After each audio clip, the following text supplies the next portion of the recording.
Bonjour les amis, bonjour à toutes, bonjour à tous. 15 mai 2026, il est 15h11.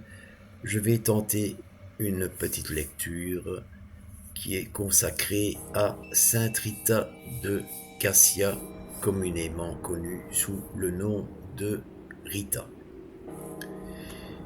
Allons-y. J'espère que vous allez bien. D'abord, chez nous, il fait un temps exécrable, 10 degrés, de la pluie. On a eu droit à de l'orage aussi. Ce climat est complètement détraqué. Il n'y a pas d'autre terme à utiliser.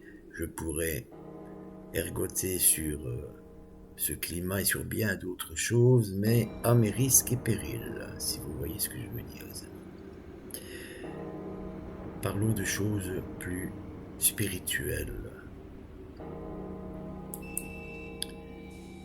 Dans un petit village italien du XIVe siècle, au cœur des collines verdoyantes et ondulantes de l'Ombrie, où l'air sent les oliviers, où le chant des cigales se mêle au son lointain des cloches de l'église, naquit une jeune fille destinée à laisser une empreinte indélébile dans l'histoire de la foi chrétienne.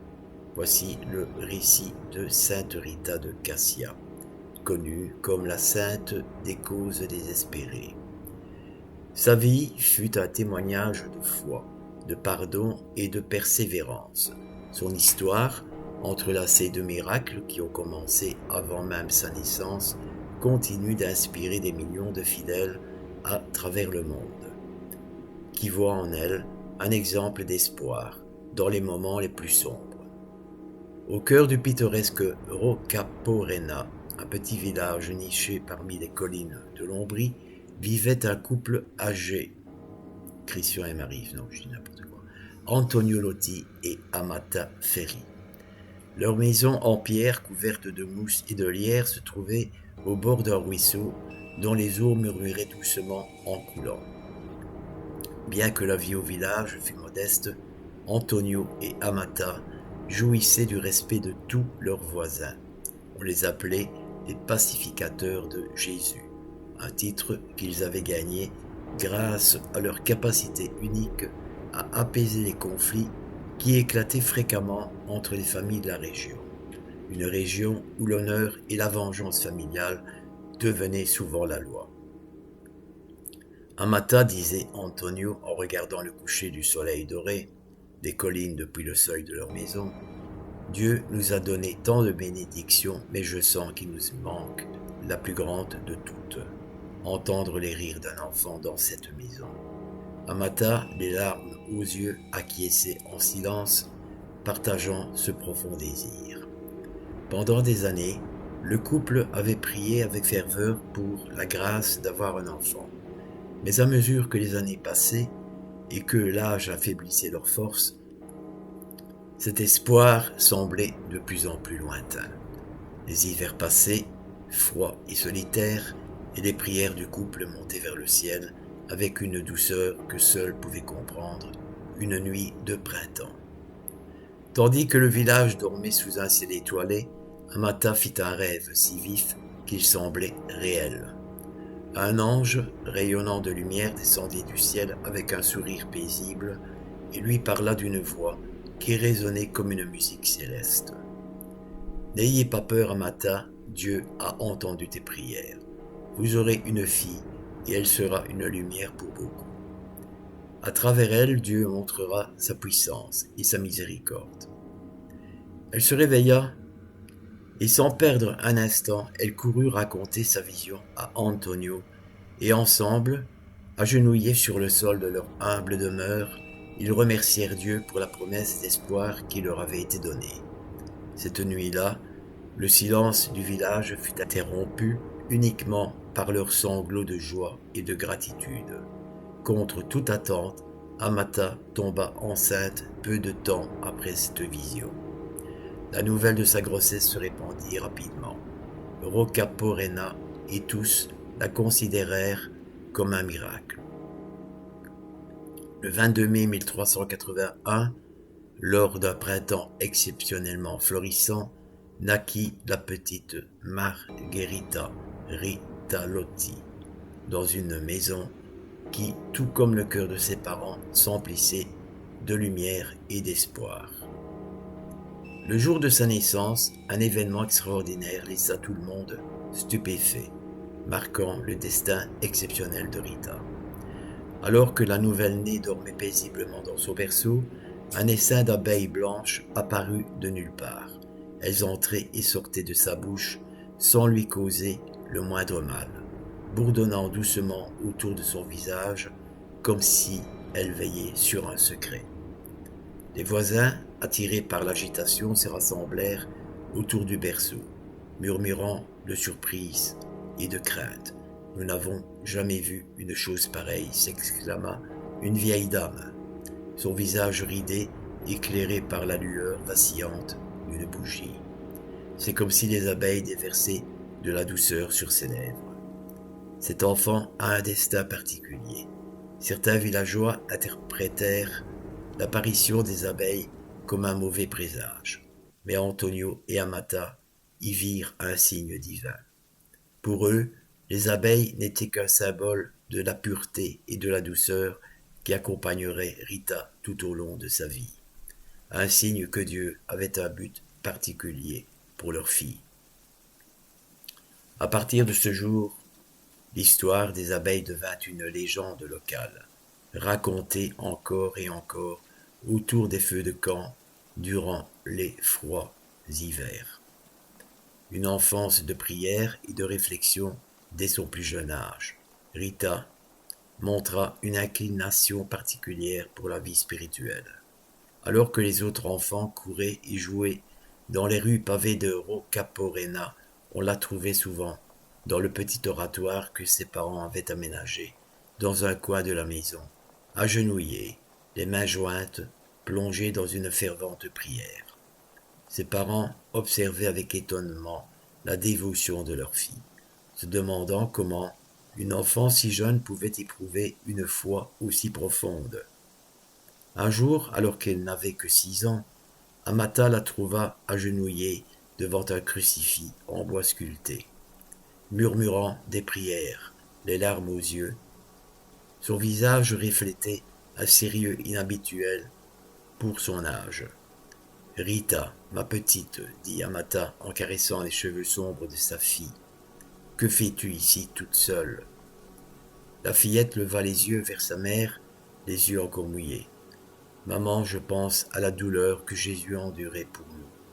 Je veux lui montrer combien je l'aime, mais je ne sais pas comment. » Amata, profondément ému par les paroles de sa fille, la prit dans ses bras et s'agenouilla à ses côtés.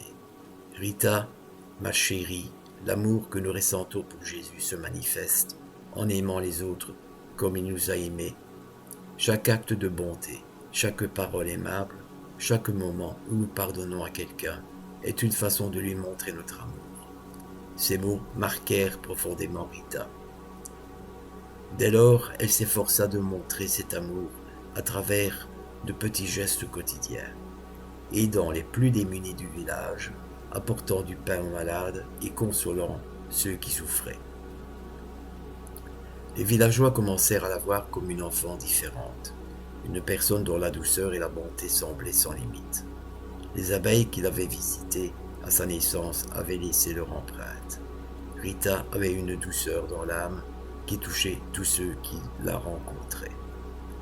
Lorsque Rita atteignit l'adolescence, sa beauté et ses vertus ne passèrent pas inaperçues à Roccaporena et dans les villages voisins. À mesure que les demandes en mariage affluaient, son désir de consacrer sa vie à Dieu grandissait, un désir qui l'accompagnait depuis son plus jeune âge. Cependant, les coutumes de l'époque étaient strictes, et ses parents, malgré leur compréhension spirituelle, commencèrent à envisager un mariage pour assurer l'avenir de leur fille. Un soir, Antonio appela Rita dans la salle principale de la maison, où la lumière du coucher du soleil entrait par les fenêtres. « Ma fille, dit-il, d'une voix douce, mais avec une ombre de préoccupation dans les yeux, Paolo Mancini a demandé ta main en mariage. C'est un homme de bonne position, et nous pensons que cette union pourrait apporter la paix à notre famille, le cœur de Rita se serra alors d'angoisse. Paolo était connu pour son tempérament explosif et son implication dans les querelles familiales qui dévastaient la région. Bien qu'elle ne le craignait pas, elle sentait que la route à ses côtés ne serait pas facile. « Mon père, commença Rita, les larmes montant aux yeux, mon cœur aspire à servir Dieu au couvent. Ne pourrait-on pas ?» Antonio l'interrompit avec tendresse, caressant son visage. « Rita, parfois le plan de Dieu n'est pas celui que nous avons imaginé. Peut-être qu'il veut que tu sois une lumière dans la vie de Paolo, que tu sois un instrument de paix dans son cœur. » Avec un nœud dans la gorge, Rita accepta ce qu'elle croyait être la volonté de Dieu, même si ses rêves s'éteignaient à chaque mot.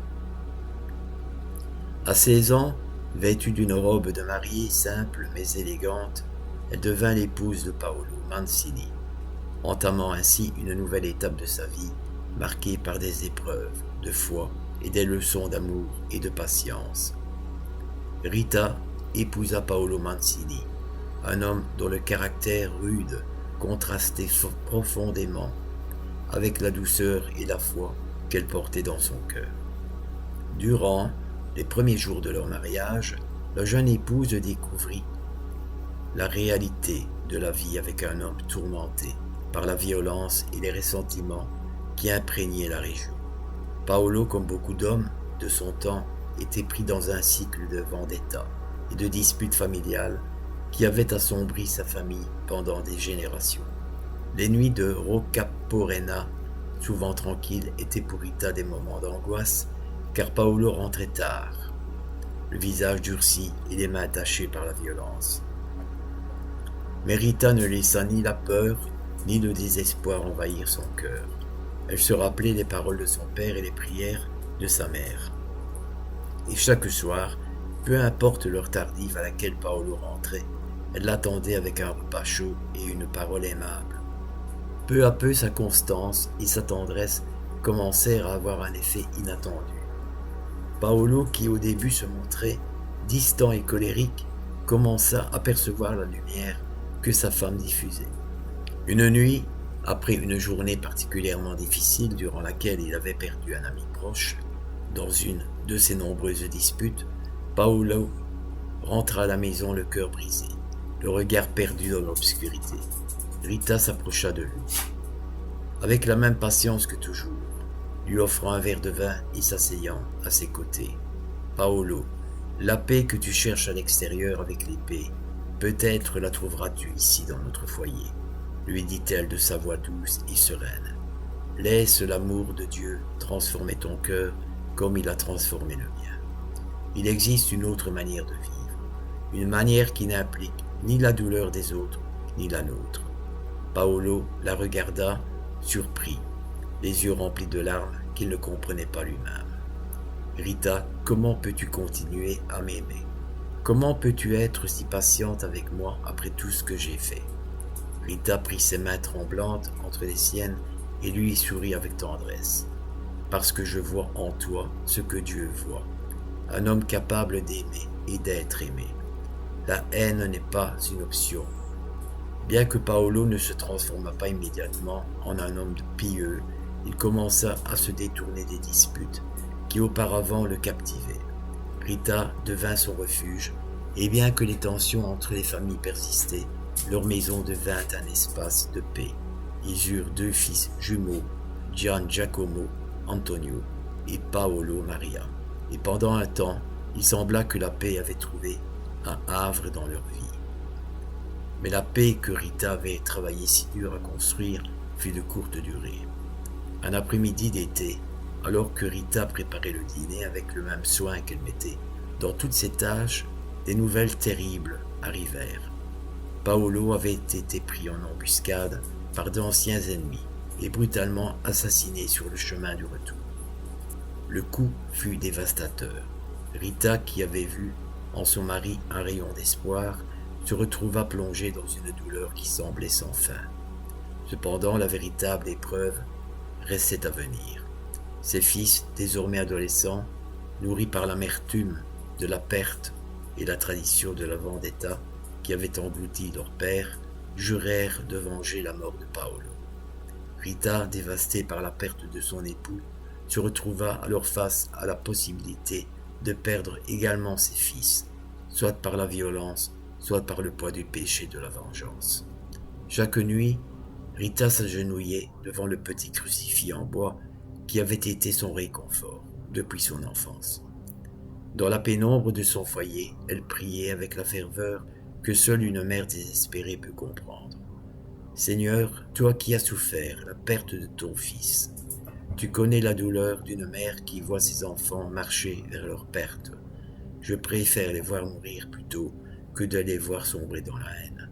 Prends-les si telle est ta volonté, mais sauve leurs âmes de la damnation éternelle. Pendant des mois, Rita essaya de toucher le cœur de ses fils, leur parlant du pouvoir du pardon et de l'amour du Christ. Chaque jour, elle leur rappelait que la vengeance ne ferait que perpétuer le cycle de douleur qui avait coûté la vie de leur père. Mais les jeunes, aveuglés par le ressentiment, restaient sourds à ses appels. Puis, au milieu de son désespoir, un événement inattendu se produisit. Les jumeaux tombèrent gravement malades, victimes d'une fièvre que les médecins de la région ne parvenaient pas à soigner. Rita, consumée par la douleur, ne quitta pas leur chevet. Jour et nuit, elle l'éveilla. Essuyant leur front en sueur et priant pour le salut de leurs âmes, malgré la peur du jugement divin qui la hantait. Une nuit, alors que la fièvre de ses fils atteignait des sommets alarmants, Rita leur parlant, les larmes aux yeux. « Mes enfants, avant qu'il ne soit trop tard, je vous en prie, pardonnez aux ennemis de votre Père et ne laissez pas la haine vous éloigner de Dieu. Que l'amour soit votre dernier acte en cette vie. » Giacomo et Paolo, affaiblis par la maladie, comprirent enfin la vérité des paroles de leur mère dans un dernier souffle de lucidité. Avant que la fièvre ne les emporte, ils prirent les mains de Rita et lui promirent de pardonner aux assassins de leur père. La paix que Rita avait tant désirée pour sa famille se réalisa finalement, mais au prix de la perte de tous ceux qu'elle aimait. Pendant le temps où Rita veilla sur ses enfants malades, se produisit l'un des miracles les plus notables de sa vie. Une cousine venue de Cassia pour la réconforter fut surprise par la force avec laquelle Rita affrontait la tragédie. Au milieu de cet hiver cruel, alors que la nature elle-même semblait refléter la désolation de son âme, ses enfants exprimèrent un dernier souhait avant de mourir. Ils voulaient à manger des figues fraîches, un délice qui leur rappelait les étés de leur enfance. En les voyant sur leur lit de mort, Rita décida de trouver un moyen de satisfaire ce souhait impossible. Elle savait qu'il y avait dans son jardin un figuier qu'elle avait soigné avec une attention particulière. Bien qu'il fût couvert de neige et frappé par le froid de la saison, avec l'espoir ancré dans sa foi, elle se rendit dans le jardin, s'agenouillant dans la neige devant le figuier. « Seigneur, si telle est ta volonté, accorde à mes enfants ce petit réconfort dans leurs derniers instants, » supplia-t-elle, les yeux fermés. À la stupéfaction de tous, lorsque Rita se releva, elle découvrit que parmi les branches dénudées, couvertes de givre, pendaient 2 figues mûres, parfaites et sucrées. Elle les cueillit, les larmes aux yeux, et les apporta à ses fils, qui les mangèrent avec joie et paix. Cet événement fut interprété par les villageois comme une preuve que la foi de Rita avait le pouvoir de bouleverser les cycles de la nature. Avec la mort de ses fils et de son époux, Rita se retrouva seule au monde, mais non sans espoir.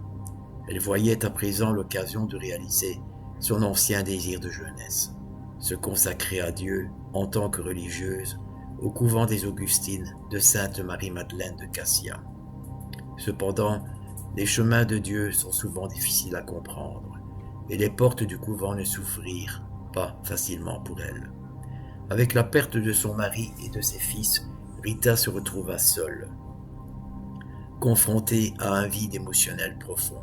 Cependant, sa foi resta inébranlable, et dans sa solitude ressurgit son désir ancien de se consacrer à Dieu.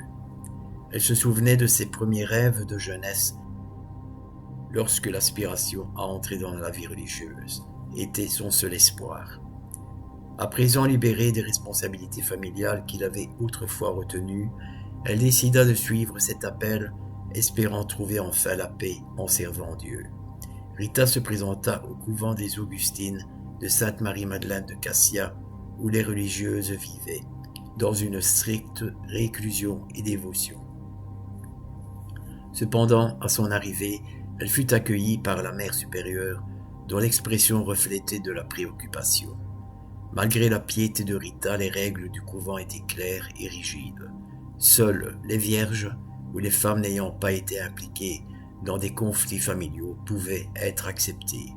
Et l'histoire de Rita, marquée par sa vie de femme mariée et les drames des vendettas entourant son mari, faisait d'elle une candidate problématique. Sœur Rita, dit la mère supérieure d'une voix qui tentait de rester douce, mais qui ne pouvait cacher sa fermeté. Votre piété est connue de nous toutes, mais les règles de notre ordre sont inébranlables. Nous ne pouvons pas faire d'exception. Les paroles résonnèrent comme un coup dans le cœur de Rita. Elle qui avait tant rêvé de ce moment se retrouva rejetée aux portes de ce qu'elle considérait comme son dernier refuge. Cependant, son esprit ne fléchit pas. Convaincue que sa place était là, elle retourna chez elle, à Rocca Porena, et consacra des jours et des nuits à la prière, implorant Dieu de lui montrer le chemin. Rita se présenta de nouveau au couvent avec la même demande, mais la mère supérieure, connaissant l'histoire de la famille Mancini et les conflits qui l'entouraient, refusa une fois de plus son admission. Au lieu de renoncer, Rita décida de tenter une troisième fois. Se rendant aux portes du couvent avec un visage marqué par la fatigue, mais un esprit inébranlable. La réponse fut la même, et cette fois la mère supérieure lui demanda de cesser d'insister, car la décision ne changerait pas. Dévastée, Rita retourna chez elle, convaincue que seul un miracle pourrait lui ouvrir les portes du couvent. Elle mit alors toute son énergie dans la prière et la pénitence, suppliant le ciel d'intercéder pour elle. Une nuit, tandis qu'elle priait devant le crucifix de sa chambre, demandant à Dieu de lui montrer sa volonté, un événement extraordinaire se produisit.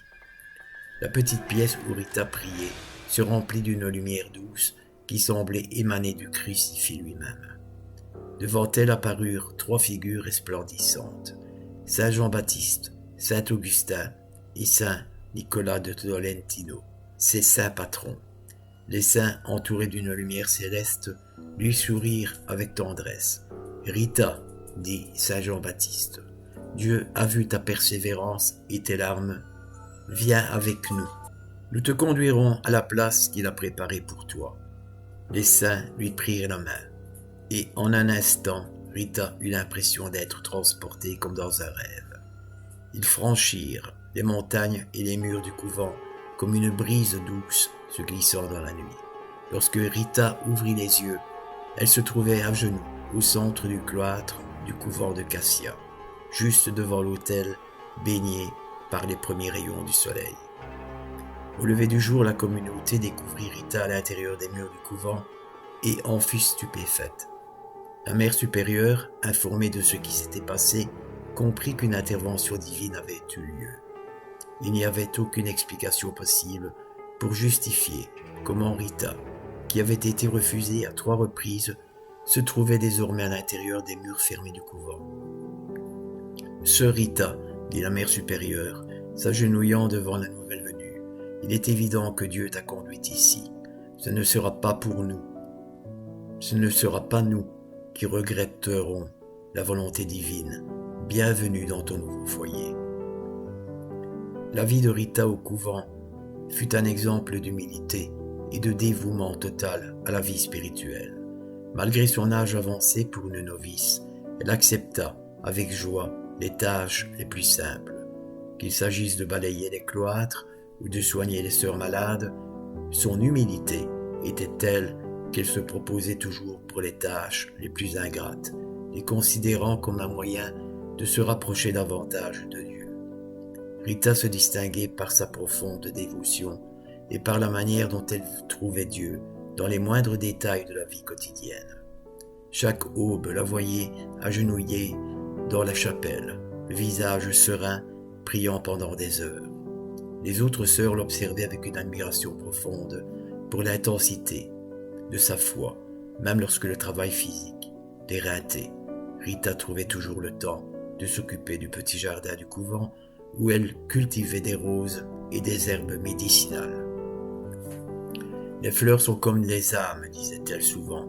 Si nous leur donnons les soins nécessaires et l'amour de Dieu, elles fleuriront même dans les terres les plus arides.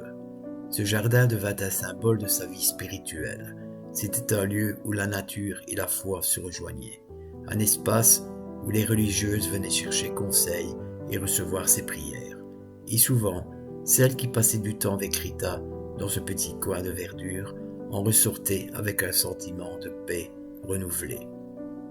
L'événement le plus marquant de la vie de Rita au couvent se produisit lors d'une prédication particulièrement émouvante sur la passion du Christ. La description des souffrances de Jésus la toucha profondément, l'amenant à une méditation intense sur le sacrifice du Seigneur.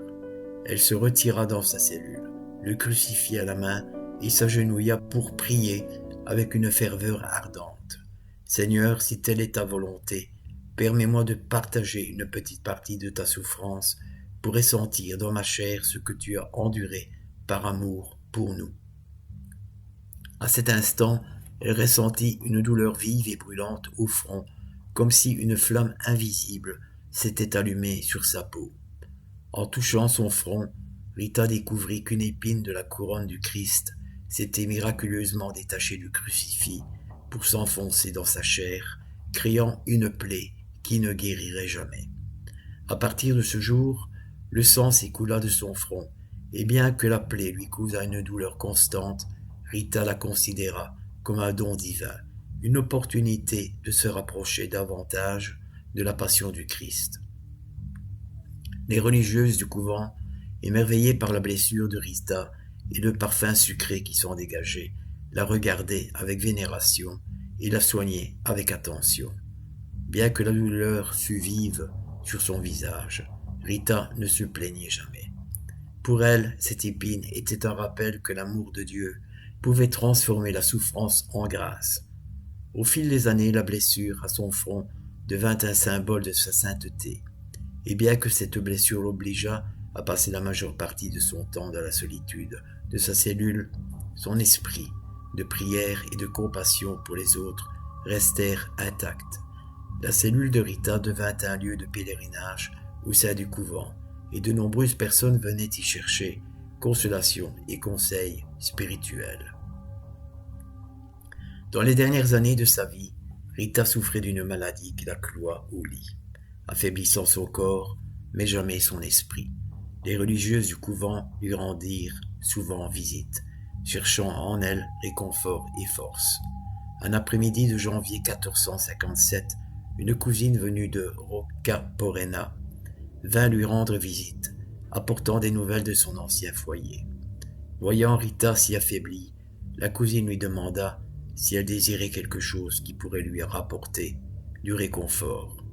Avec un sourire serein, elle répondit « J'aimerais une rose du jardin de ma vieille maison, si telle est la volonté de Dieu. » La cousine, bien que sceptique quant aux paroles de Rita, décida de lui faire plaisir.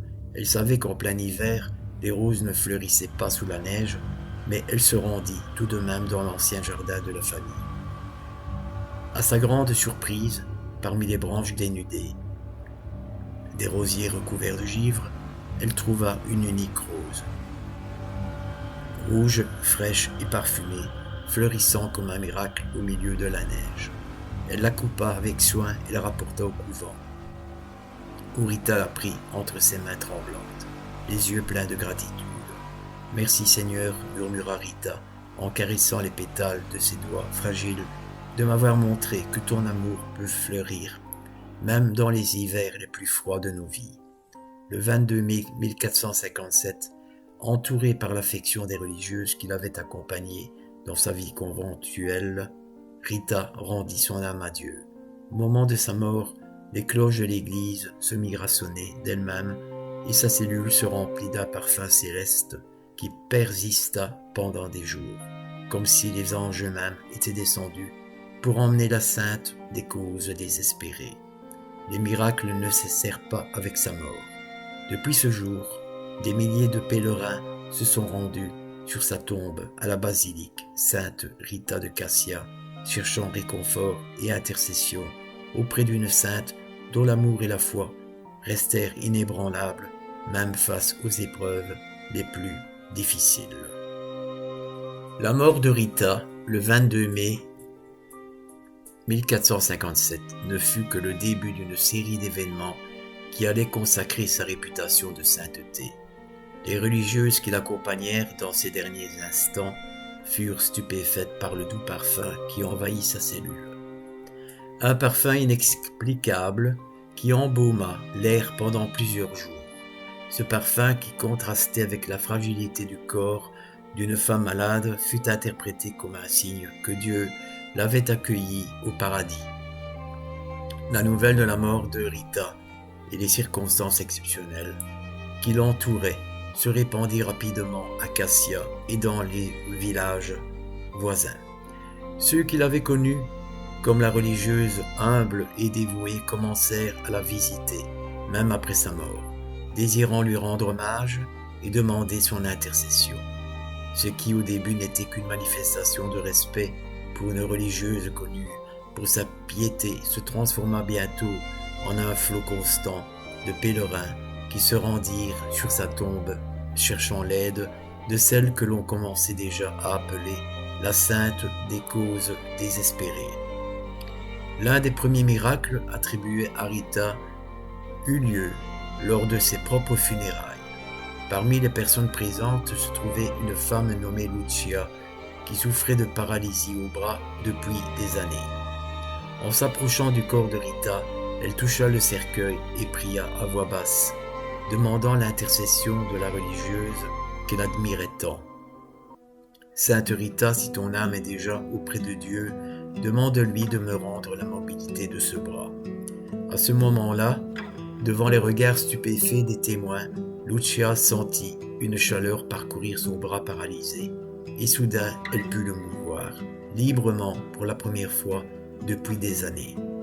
La nouvelle de ce miracle se propagea rapidement et de plus en plus de personnes commencèrent à se rendre sur la tombe de Rita pour solliciter son aide dans les cas considérés comme désespérés. Après sa mort, le corps de Rita fut déposé dans une chapelle du couvent de Cassia où les religieuses et les fidèles remarquèrent un phénomène inhabituel. Son corps ne se décomposait pas. Rappelez-vous les amis, la lecture au sujet de Padre Pio, c'était la même chose. Pendant des mois, puis des années, le corps de Rita resta incorruptible, conservant une apparence paisible comme si elle était simplement endormie. Ce phénomène fut considéré comme un signe de sa sainteté et la chapelle devint un lieu de pèlerinage pour des milliers de personnes venues de toute l'Italie. Avec le temps, la petite chapelle devint insuffisante pour accueillir tous les pèlerins qui venaient dans l'espoir de voir le corps de la religieuse et de prier pour son intercession. Les récits des miracles se multiplièrent. Guérison de maladies incurables, femmes retrouvant la fécondité après des années de stérilité, conflits familiaux résolus après avoir imploré Rita. L'un des miracles les plus impressionnants survint quelques années après la mort de Rita. Un homme qui avait perdu la vue dans un accident demanda à être conduit jusqu'à la tombe de la sainte. Malgré le désespoir des médecins, il gardait une foi inébranlable dans le pouvoir d'intercession de Rita. Donc les saints intercèdent pour nous auprès de Dieu. En touchant le cercueil et en priant avec ferveur, il sentit une lumière aveuglante emplir son esprit, et soudain il ouvrit les yeux et recouvra la vue. Ce miracle fut consigné par les témoins présents et devint l'un des nombreux témoignages qui favorisèrent la dévotion envers la sainte des causes perdues. La renommée des miracles de Rita, associée à la dévotion croissante des fidèles, attira l'attention de la hiérarchie de l'Église catholique. Au XVIIe siècle, les témoignages des miracles attribués à son intercession commencèrent à être recueillis officiellement dans le cadre du processus de béatification. La béatification, qui reconnaît la sainteté d'une personne au niveau local ou régional, fut une étape importante pour l'Église qui cherchait à valider la dévotion populaire dont Rita faisait déjà l'objet. En 1626, le pape Urbain VIII la proclama bienheureuse, reconnaissant l'authenticité de sa vie exemplaire et des nombreux miracles attribués à son intercession. Cependant, la dévotion vers Rita ne se limita pas à l'Italie. Elle se répandit rapidement dans d'autres pays d'Europe, où son histoire de souffrance et de pardon trouvait un écho profond parmi les croyants. Presque 2 siècles plus tard, le processus de canonisation s'intensifia et l'Église recueillit encore plus de témoignages sur sa vie et les miracles posthumes. En 1900, le pape Léon XIII la canonisa officiellement, la déclarant sainte de l'Église catholique et reconnaissant son rôle d'intercesseur pour les causes impossibles et désespérées. Lors de la cérémonie de canonisation, le pape la décrivit comme un exemple de foi inébranlable et de soumission à la volonté divine, même dans les circonstances les plus difficiles. Après sa canonisation, la dévotion à Sainte Rita de Cassia se multiplia à travers le monde. Aujourd'hui, sa basilique à Cassia est devenue l'un des lieux de pèlerinage les plus importants d'Italie, accueillant plus d'1 million de pèlerins chaque année. La basilique qui abrite le corps incorruptible de la sainte est un lieu de réconfort pour ceux qui recherchent son intercession dans les problèmes qui semblent sans solution. Des églises et des chapelles dédiées à Sainte Rita commencèrent à être construites en Europe, en Amérique latine et sur d'autres continents où la communauté catholique l'adopta comme patronne des causes impossibles, des femmes maltraitées et des situations désespérées. Ses fidèles la vénèrent particulièrement le 22 mai, jour de sa fête, donc la semaine prochaine, lorsque des milliers de personnes apportent des roses à sa tombe à Cassia, en souvenir du miracle de la rose qui fleurit en plein hiver. Ce symbole est devenu un emblème de la dévotion à Sainte Rita dans de nombreux autels qui lui sont dédiés. Elle est représentée tenant une rose et portant une couronne d'épines sur la tête, ce qui est un rappel de son amour pour le Christ et de son acceptation de la souffrance comme chemin vers la sainteté. Les neuvaines et les prières à Sainte Rita sont devenues une pratique courante pour ceux qui cherchent du réconfort dans les moments de grande douleur, ainsi que pour ceux qui font face à des situations qui semblent sans issue. Sa redevance actuelle est le message d'espoir. L'héritage de Sainte Rita va au-delà des miracles attribués à son intercession. Sa vie marquée par la souffrance et la transformation spirituelle est devenue un symbole d'espoir pour ceux qui traversent des épreuves difficiles, à une époque où les tensions familiales et les luttes intérieures sont toujours une réalité pour beaucoup. Le message de pardon et de paix de Sainte Rita continue de résonner avec force pour l'Église. Sainte Rita représente un modèle de foi et de persévérance. Elle est la preuve que la sainteté peut éclore même au milieu des circonstances les plus adverses et que le véritable amour pour Dieu implique la disposition à accepter la volonté divine même lorsqu'elle se manifeste de manière inattendue. Sa vie est aussi un témoignage que le pardon est une force puissante, capable de briser les cycles de violence et d'apporter une paix durable. La figure de Sainte Rita a une importance particulière pour les femmes en quête d'un exemple de force et de résilience. en tant qu'épouse et mère confrontée à la douleur de la violence domestique, puis en tant que veuve, ayant perdu ses enfants, Sainte Rita comprenait profondément la souffrance humaine. Cependant, sa réponse à cette souffrance ne fut pas la rancœur, mais la compassion et la recherche de la paix, ce qui fait d'elle un modèle inspirant pour les femmes et les familles d'aujourd'hui. Le sanctuaire de Cassia où reposent les reliques de Sainte Rita demeure un lieu où de nombreux fidèles ressentent la présence du miracle.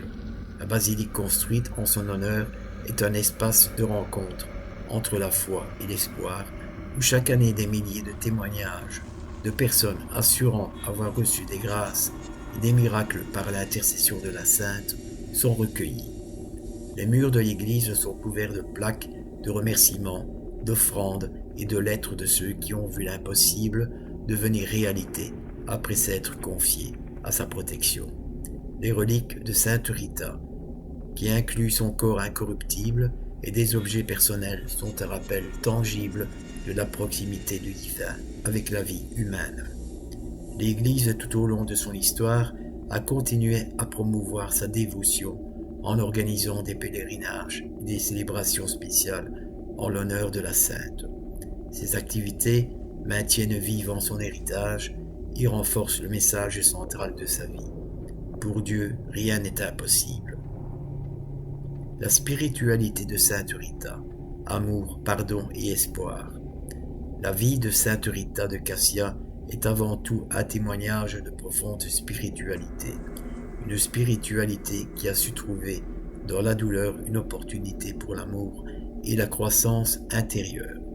Rita a incarné l'essence de l'Évangile, vivant l'appel du Christ au pardon et à l'amour malgré les difficultés.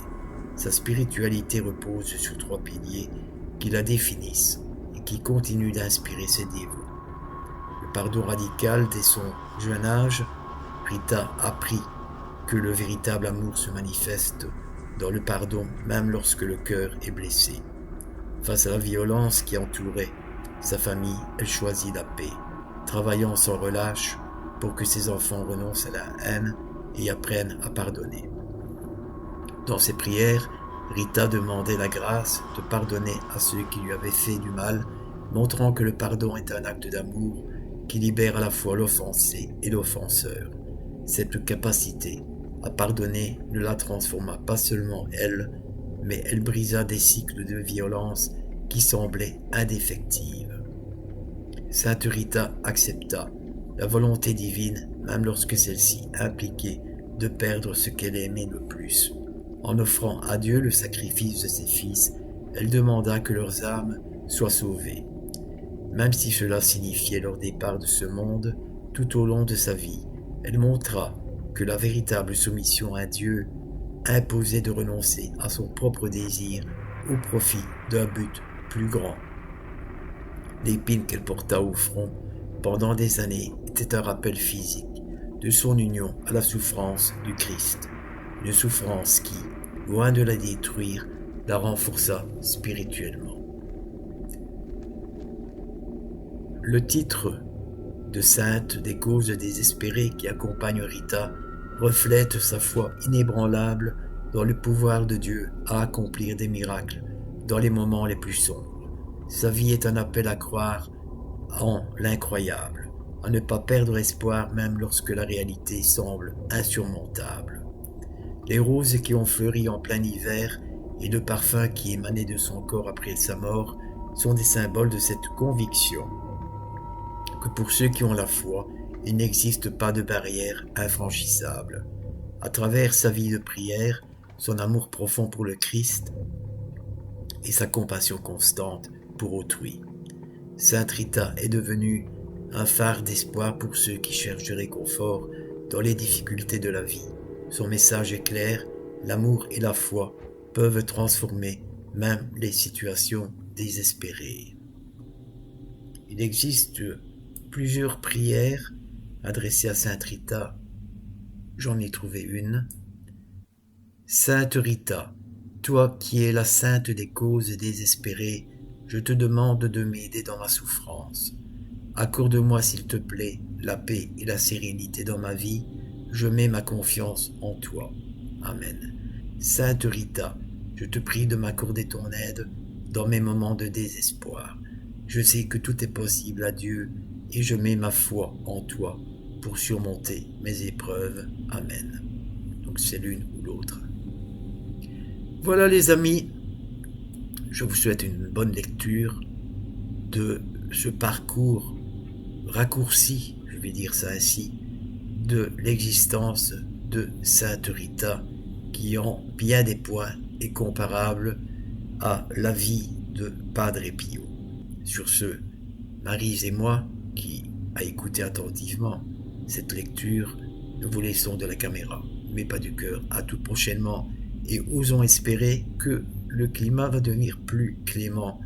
Il fait actuellement 10 degrés, le temps est très nuageux. C'est vraiment quelque chose d'aberrant, d'incroyable pour un 15 mai. Il y a bien des questions à se poser à ce niveau-là. À bientôt.